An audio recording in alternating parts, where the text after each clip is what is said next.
আজকের দিনটা না আমার কাছে খুব স্পেশাল। কেন জানো তো? আজকের দিনে আমি দ্বিতীয়বার মা হয়েছিলাম। তাই না সকালবেলা সব কাজকর্ম সেরে ভালো করে ভক্তি করে পুজো দিলাম। দিয়ে নিয়ে তারপরে সব কাজকর্ম সেরেছি। আর এই দেখো ঠাকুরকে প্রথমে আমি ধূপ দীপটা জ্বালিয়ে নিয়েছি। হ্যাঁ, নিয়ে পরে আমি ফলটা বানিয়ে নিলাম। ফলটা বানিয়ে নিয়ে তারপরে আমি ঠাকুরকে স্নান করাবো। কারণ আগে এদিকে রেডি না করে রাখলে না আমার একটু আবার সমস্যা হয়। এই দেখো আমি সব কিছু রেডি করে ঠাকুরকে দিয়েছি। আর ঠাকুরকে না ওই যে নাড়ু ছিল না, জগন্নাথ পুজোর সময় নাড়ু করেছিলাম, ওই জন্য নাড়ু ছিল আর মিষ্টি দিয়েছি, আপেল দিয়েছি আর খই মুরকি দিয়েছি। ঠাকুর এরকম জন্মদিনের সকালে সন্তানের মঙ্গল কামনার্থে পুজো দাও। তোমরা একটু কমেন্ট করে জানিও। ছেলের জন্য একটু পুজো দিতে যাব কালনাতে। আর এই দেখো কত জবা ফুল পেয়েছি আজকে, সেই জবা ফুলের মালা মেয়ে গেঁথেছে। আর আমি এই দেখো এবার ঠাকুরকে স্নান করিয়ে নেব। এই যে জল ঢেলে নিচ্ছি, বাবা ভোলেনাথকে স্নান করাবো। স্নান করানোর পরে বাবাকে মাথায় চন্দন লাগিয়ে বেলপাতা দিয়ে দেবো। বেলপাতা দেওয়ার পর ফুল দেবো, কারণ আমার গাছে তো তোমরা জানোই করবী ফুল আছে, তারপরে আকন্দ ফুল আছে, নীলকণ্ঠ ফুল এক জায়গার থেকে পেয়েছিলাম। যাই হোক দেখো এইভাবেই পুজোটা আজকে সারছি, কেননা একটু তাড়াও আছে। আমি ছেলের জন্য খাবার করবো। আর আজকে না আমাদের নিরামিষ করে দিতে হবে, কেন শনিবার পড়েছে, ওই জন্য নিরামিষ করবো। হ্যাঁ, তো ওই জন্য তাড়াহুড়ো করছিলাম পুজোটা। ভাবছিলাম তোমাদের সামনে একটু শেয়ার করি, ভালো লাগে আমার, কারণ আমি একটু ভিডিও বানাতে ভালোবাসি, ওই জন্য আমি তোমাদের সঙ্গে সব শেয়ার করি। আমার ভিডিওগুলো তোমাদের কেমন লাগে তোমরা একটুখানি কমেন্ট করে জানাবে। নেক্সট ভিডিওতে তোমাদের সবার ভালোবাসা পেলে সবার নাম তুলে ধরবো। আর সব ঠাকুরকে মুছিয়ে নিয়েছি। মুছিয়ে নেওয়ার পরে তুলসী পাতা চন্দন দিয়ে দিয়েছি। তারপরে দেখো বাবা লোকনাথকে স্নান করিয়ে নিলাম, কারণ আমি পুরো ভিডিওটাই তোমাদের সামনে একটু তুলে ধরার চেষ্টা করছি। এটা আমার গুরুদেবের ফটোটা না আমাকে বাঁধাতে হবে, বাঁধানো হয়নি। আর এই দেখো জগন্নাথকে এখনও পোশাকটা চেঞ্জ করানো হয়নি। আবার একটা পোশাক কিনবো, তারপরে পোশাকটা খুলবো। আর এই যে মা লক্ষ্মীকে আমি দূর থেকেই আমি মুছিয়ে দিলাম। আর বাবা ভোলেনাথকে তো দিয়েছি, দেখতেই পেয়েছো তখন। ওই দেখো বেলপাতা আর নীলকণ্ঠ ফুল। আর এই যে ভগবান শ্রীকৃষ্ণকে দিচ্ছি, দিয়ে মঙ্গল কামনা চাইছি যে হে ঈশ্বর আমার ছেলেকে একটুখানি দুষ্টামি করে, তো ওকে একটুখানি মাথাটা শান্ত করো, একটু পড়াশোনা ভালো করো, ও যেন মানুষের মতন মানুষ হতে পারে, ছেলে যেন সমাজে প্রতিষ্ঠিত হতে পারে, এটাই মানে ভগবানের কাছে প্রার্থনা করে। আর আমার ছেলের স্বপ্নগুলো না খুব বড় বড়, কেন জানো তো? ও বলে কি, মা আমি যদি কোনো দিন মানে চাকরি করতে পারি না, আমি না অনাথ যারা রাস্তায় আছে তাদেরকে আমি খাওয়াবো। হ্যাঁ, আমি এই কিনবো, মানে ওর গাড়ি কিনবো, বাড়ি করব, এই স্বপ্ন। তা সেটাই আমি ঈশ্বরের কাছে বলছি যে ওর স্বপ্নগুলো সব তুমি পূরণ করে দাও। আর আমি ফুল দিয়ে দিচ্ছি সবার চরণে। আর একটু তাড়াহুড়াই তো বললাম রয়েছে, সিদ্ধেশ্বরী তলায় পুজো দিতে যাবো।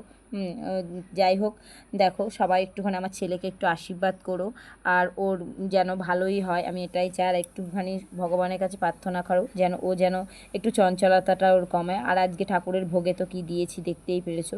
আর আজকের এই দিনটাতে না আমি মানে ওকে বকি না, তা না, বকাঝকা হয়। ও এই দিনটা আসলে না খুব দুষ্টামি করে। আজকেই দেখো না, এই কিছুক্ষণ আগে কীভাবে দুষ্টামি করলো, সাইকেল নিয়ে বেরিয়ে গেল। হ্যাঁ, গাছের থেকে এটা পাচ্ছে ওটা পাচ্ছে। তবে কি জানো তো, ও না বাজার করে নিয়ে এসছে বিরিয়ানি খাবে বলে, মানে পনির বিরিয়ানি যেটা খাবে। আজকে তো নিরামিষ বললামই, তা পনির বিরিয়ানি করেছি, 5 রকম ভাজা করেছি, আর ভাতও করেছি, আর তারপরে করেছি হলো পনিরের তরকারি করেছি একটুখানি, আর 5 রকমের মিষ্টি আর দই একটুখানি দেবো। দেখি কেকটা কাটাবো কিনা, মনে মনে ভাবছি যদি আমি নিরামিষ কেক পাই তবেই কাটাবো। আর এই দেখো আমার ঠাকুরের সামনে, তোমাদের সঙ্গে কথা বলতে বলতে ঠাকুরের সামনে ভোগ লাগানো হয়ে গেছে। হ্যাঁ, জল সংখ্যেও আমি দিয়ে দিয়েছি তুলসী পাতা, ফুল, আর আসনেও না ফুল দিতে হয়। তোমরা কি দাও আমার মতন এরকম? তোমরা কে কে আমার মতন এরকম পুজো করো একটুখানি কমেন্ট করে জানিও। আর এই দেখো আমি আচমান করে নিচ্ছি। আচমানটা সেরে নেওয়ার পরে আমি ভগবানের নাম 108 বার স্মরণ করে নেবো, কেননা ভগবানের নাম স্মরণের যে মূল গুরু মন্ত্র সেটা আমি মাথায় হাত দিয়ে করব, সেইগুলো তার তুলে ধরা হয়নি তোমাদের সামনে। যাই হোক তোমরা কে কেমনভাবে পুজো দাও, আমি তো বারেবারেই বলছি, একটুখানি বলবে আমার পুজোটা কেমন লাগছে সেটাও তোমরা জানিও। আর এই যে মেয়ে দেখো আমার ক্যামেরা ধরে দিয়েছে আজকে। আর এই যে আমি আরতি করছি ঠাকুরকে, কেমন হচ্ছে তোমরা বলো। আর ওই দেখো জগন্নাথ বাবা, বলরাম আর সুভদ্রা মাতা। আর গোপুসোনাকে তো দেখেছোই, কালকে নিয়ে গেছে, মনটা আমার খুবই খারাপ লাগছে যে গোপুসোনা এসেছিল 3 দিনের জন্য, এসে আমার বাড়িতে থেকে মানে বাড়িটা জল করছিল। আর এত ভালো লাগছিল, মাও এসেছিলো, বাবাও এসেছিলো, ভাই না অনেক দিন পরে আসলো, 2 বছর বাদে আসলো, ওর বিয়ের পরে এসেছিলো একবার, আর আসেনি, আসতে পারেনি, ও কাজের সূত্রে তো বাইরে থাকতো, এখন বাড়িতেই থাকে। আর ওই দেখো দেয়ালের পেছনে না ওয়ালপেপারটা কেমন হয়েছে তোমরা একটুখানি বলো। আমার মেয়ে ওইটা লাগিয়েছে, আর ওই অর্ডার দিয়েছিল অনলাইনে। আর আমার সিংহাসনটা কেমন সাজানো হয়েছে তোমরা বলো। আজকে বেশি একটা ফুল দিইনি, কেন দিইনি জানো তো, কেননা ওই মন্দিরে যাব, ওখানে জবা ফুলটা নিয়ে গিয়ে মালা গেঁথে নিয়ে যাব, তারপরে কিছু ফুল অঞ্জলি দিতেও লাগবে। আর তোমাদের সঙ্গে কথা বলতে বলতে দেখো আমার পুজো সারা কমপ্লিট হয়ে গেছে। এবার আমি তুলসী মন্দিরে জল দিতে যাব। জল দিয়ে এসে নিয়ে ঠাকুরকে মুখ ধুয়ে নিয়ে তারপরে আমি যাই হোক আমার পুজোটা কমপ্লিট করবো। এই যে আমি ঠাকুরকে মুখ ধুয়ে নিচ্ছি, তারপরে মুখ মুছিয়েও দিয়েছিলাম। পুরো ভিডিওটা করতে গেলে আমার মানে আধ ঘন্টার ওপরে হয়ে যেত। একটু একটু কেটে কেটে তোমাদের সামনে দেখাচ্ছি। কেমন লাগলো একটুখানি বলো। হরে কৃষ্ণ, রাধে রাধে। আর তোমরা সবাই ভালো থেকো, এটাই ঈশ্বরের কাছে আমিও বলি।